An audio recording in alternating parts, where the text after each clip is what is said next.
Hello buddies, welcome to the channel. My name is Selin Ikani and this is my YouTube channel where I offer lifestyle, fashion and tutorials. So today I'm going to be showing you all how to make this rushed shoulder ruffle top. Very easy peasy with the fabric. If you want to know how to make the hairband, the tutorial is in the shorts as well. So yeah, let's get right into it. But before that, do not forget to subscribe to the girls channel and help the girls channel to grow. Thank you so much. And also leave all your questions and confusion in the comment section and I will attend to all of them accordingly.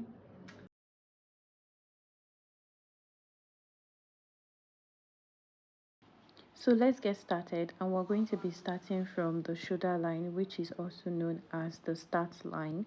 So that is what I'm going to be indicating with my ruler and my pencil. So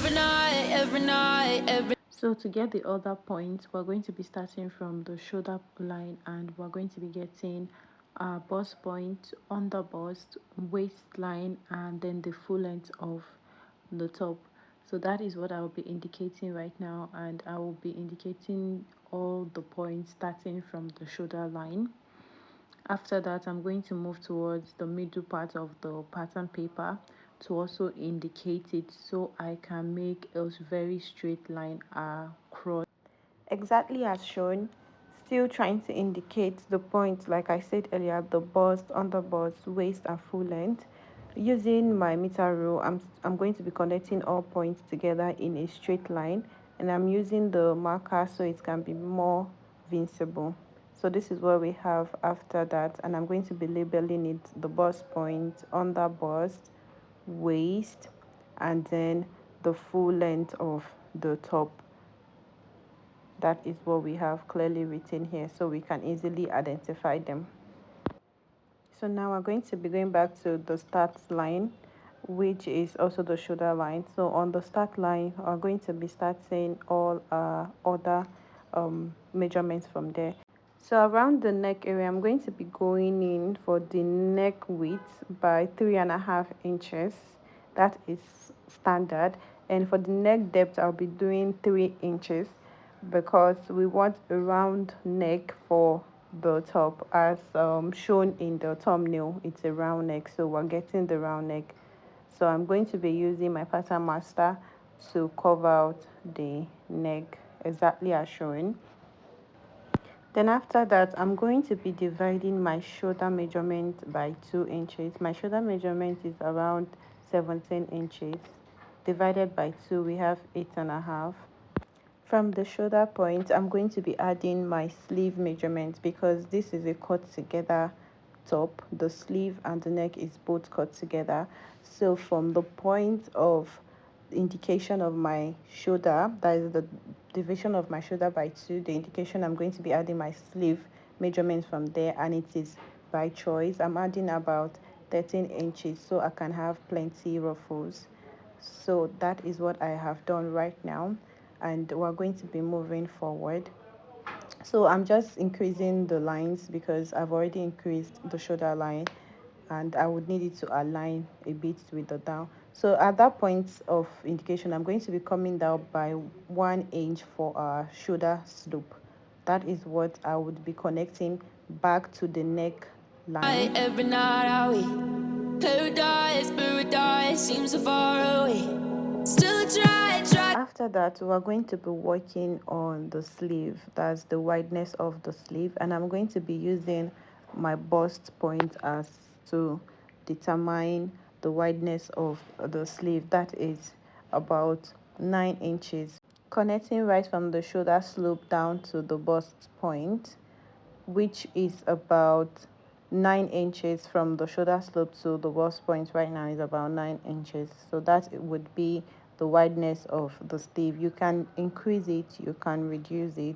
All of this is by choice, preference, not constant. So you can actually change it, you can tweak it to how you want it to be for yourself. So now we're done working on the upper part, which is around the shoulder and the sleeve. Now we're going to be moving down to the under bust. So I'm going to take out some inches from the shoulder to replicate on the under bust, because why it is as long as that on the shoulder is because we need more ruffles, but around the under bust it is going to be different because the ruffles we're going to be gathering will be going towards the under bust. So I'm taking about 4 inches out of the measurement I have on my shoulder. You take the complete measurement of what you have on your shoulder and you take out 4 inches, then you mark it there. And also your under bust circumference divided by 4, you also indicate it right on the under bust line before moving towards the waistline. Also your waist divided by 4, and you also indicate it on the waistline. I hope you all understand. So now at this point we'll be moving towards the full length of the top. So the full length of the top from the previous measurement would be too long, so I'm going to be reducing it, and by reducing it I'll be going up by 1 inch from the actual full length of the top. So I'm going to be going up by 1 inch from the full length of the top as shown. Still try to buy myself some time to get me to that place. All I want is you. Staying up till we want to. Tell you what, I bet that we could see it new. So you take the measurement of the full length on your body where it is currently, the circumference, then divided by 4 is what you'll be indicating on the full length of the top on your pattern paper currently, and that is what I have done. So now I would be connecting all points together using my meter rule for the first stop ones that would be in straight lines as shown.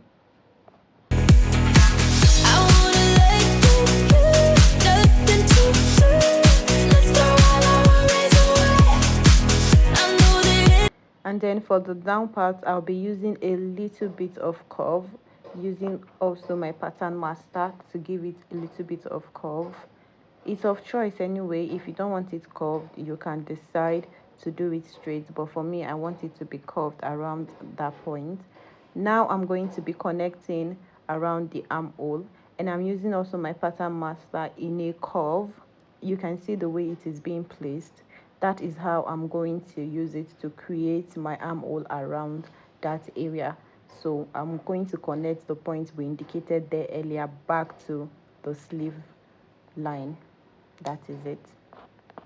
And with that being done, we have come to the end of the drafting of our ruffle top cut together sleeve. So now I'm going to be cutting out the pattern, and I'm going to be cutting it out in 2 different ways. So the excesses we have around here is going to be gathered back to the under bust. That is what this is all about. But when I cut it out, I'm going to be cutting it out the shoulder part first, then the down part differently. So you watch closely as I'll be cutting it out now, and try to follow suit so you can cut yours as well in the same way.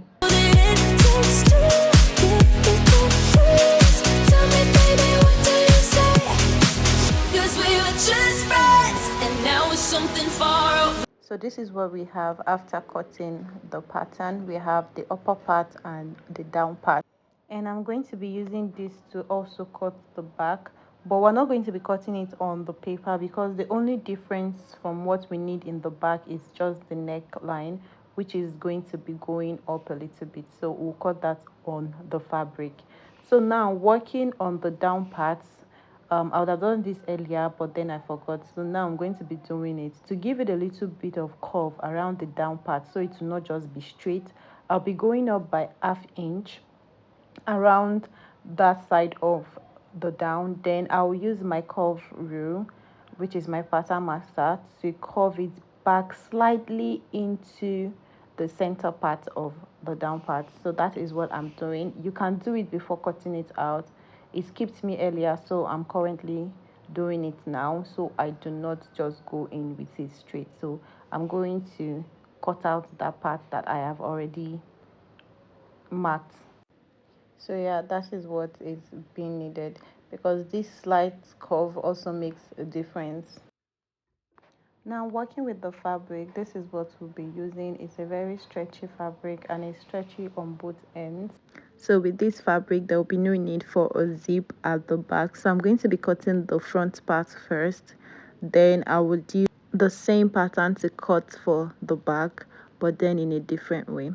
So now I've pinned it all around and I'll be cutting it using 1/2 inch stitching allowance as shown. And do not forget as well, the fabric is on fold around the center part. And I bet that we could find a way closer. Working on the back, we would also need the fabric to be on fold, but right now I do not have a complete fabric that is on fold, as this piece of fabric is just pieces that I have put together. So I'm going to be improvising. Since I have two equal fabrics but the back is not on fold, I'm still going to be using it like that. So I'm going to cut it open, then later on I would stitch it close. So that is what I'm going to be doing. But for you, if you have complete fabric, you cut it on fold for both the back and the front. So now for the neckline, as I said earlier, I would be going up from, I'll be going down from the neckline by 1.5 inch for the neck depth, and I'll connect it back to the neck width, which is still 3.5. I hope you understand. So connecting it back now to the 3.5 neck width is what I am currently doing, and I'll be cutting that out as the neckline for the back. Way closer. Never wanted to put all of this in your head, but I guess in the worldly rags. And then I'll follow suit with the rest as shown without changing anything. So that is what I'll be doing currently. But I guess in the worldly rags. Moving on with the down part, I'll be using the pattern paper to cut on the fabric on fold, and I'll be using 1/2 inch stitching allowance to cut all around. And I'll also be using this to cut for the back in the same way without changing anything.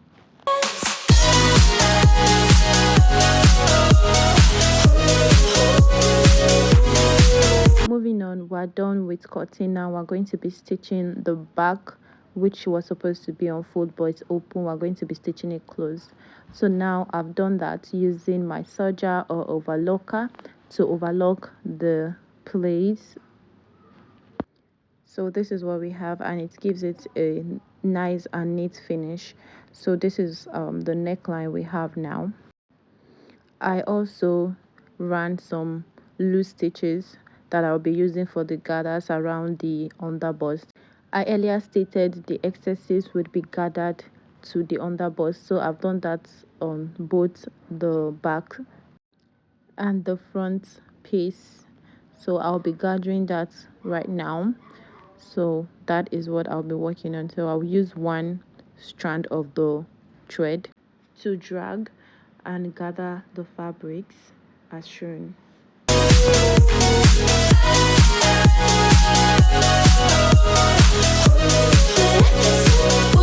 This is what we have after working for both the back and as well as the front.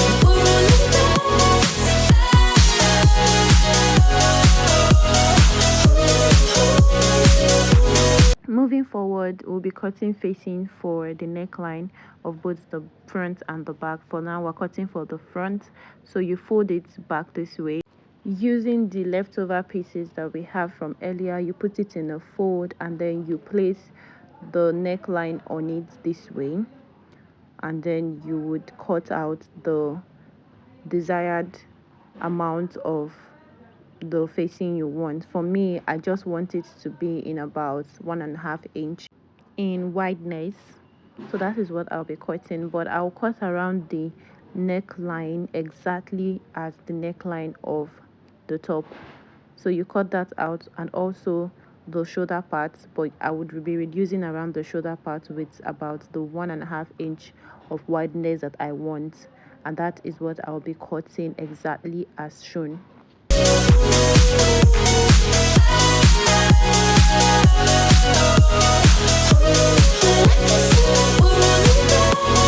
So this is what we have currently, and now we'll be moving to cuts for the back as well. So watch closely, the same pattern and the same method. So I'm done cutting for both the back and the front, and now we're going to be stitching it. So I'm going to be showing you all the placement. Placing the right side of the facing to the right side of the top, you stitch around the neckline and then turn it to the other side. It is just the normal way of placing your facing to a neckline, and I would also be doing this for the front, so I would explain again. Placing the right side of the facing to the right side of the top, you stitch around the neckline and turn it to the other side. I'm done working on that, and I went ahead to use Emi gum to hold down the facing. Instead of sewing it around that area, I decided to use Emi gum to hold it down because it gives it a very nice finishing, and I didn't want a sewing around that area showing in front of the top because I wanted it to give it this really fine finishing look. But you can decide otherwise to do any of your choice, either to sew or to use Emi gum to hold it down. So this is what I've done, and I also did it for the back neckline as well, and this is what we have. Moving forward, we would be connecting the down part to the up part, and this is what we have from our cutout earlier. So I'm going to be starting from the front. I would connect the down part to the up part, and the connection is going to be happening around where the gathers are. So you're going to be pinning down first before I take it to the machine to sew through. I'll be leaving about 1 inch at the both ends of the upper part where we have the gathers, and this is done because I would want to have a seamless sewing. So but first off, I would be using my pin to secure this all around before I start sewing.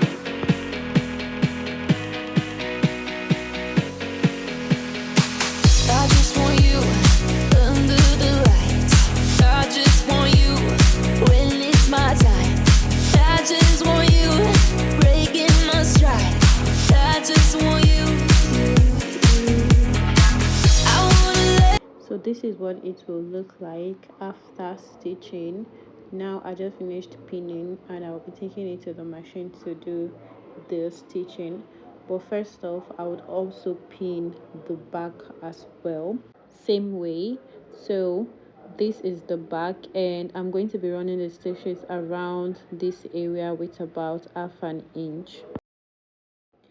Now I'm done stitching. This is the back, and I've also done the stitches for the front as well. This is the front, so I've run all the stitches necessary at that point.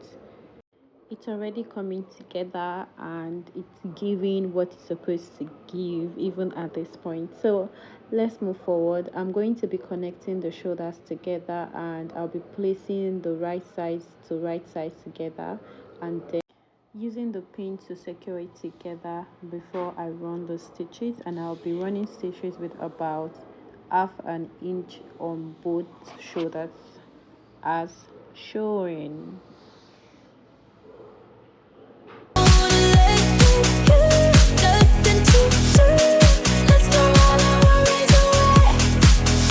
This is what we have, and I was able to iron it open, iron this part flat open, because we're going to be using an elastic to gather around this shoulder part so we can have the rushed effect. So we're going to be using the elastic, and so to get the actual elastic needed, I am going to be, this is actually my doing, I'm going to be using my shoulder measurement divided by 2, and then I'm going to be leaving about half inch at the edge so I can fold the edges of the sleeve. So I'm using my shoulder measurement divided by 2. What I have is what I'm going to be using to cut out the elastic. So you can decide on how to do it. You can either use your elastic or fully Then when you are done, or when you reach the desired amount of rushed or gather you want, you can cut it out. But for me, I decided to use my shoulder measurement divided by 2, not my actual shoulder though, like the length of the shoulder that I have on my pattern paper earlier, which was about 21.5 inches. So that is what I use to determine how the quantity of elastic I need. So I'm going to be pinning it on the opening part where I ironed flat, and I'm going to be using a pin to secure it. I just like pinned it like quarter of an inch away, quarter of like half inch away from the shoulder line, and then I pinned it. From there I'm going to be sewing together, and I'm going to be showing you guys. So this is how to sew the elastic. First off, you back stitch, and then you drag the elastic so it can gather some amount of fabric. So you drag the elastic while you sew. I'm dragging and sewing, so when I leave it, you can see the rushed effect behind it. So you drag and sew, drag the elastic, do not drag the fabric, just drag the elastic alone, and then you sew accordingly. If you sew it properly, you would have the rush effect, and there's no two ways about it. Just drag the elastic and it will give you the rush effect. And then when I get close to the end part of the sleeve, that I said I would leave about half an inch earlier, I would back stitch as well to secure the elastic. I'll cut out excesses, and then I would fold the end part of the sleeve. That is basically it. And I'm also going to be doing this for the other shoulder as well, and also fold the other sleeve as well. So this is what we have. If you follow the procedure, this is what you would have at the end of the day. You see how I have the very perfect or close to perfect rushed effect at the shoulder. So this is what it is. I'm done doing the same procedure on both shoulders, and this is what we have. I've also folded the edges of the sleeve. So this is what we have, and now we're going to be moving forward. We are almost done with the making of this beautiful top. We're just one step away, and that is joining of the sides. So I'm going to be putting together and arranging the sides. Before I join them, I would use a pin to secure all the edges.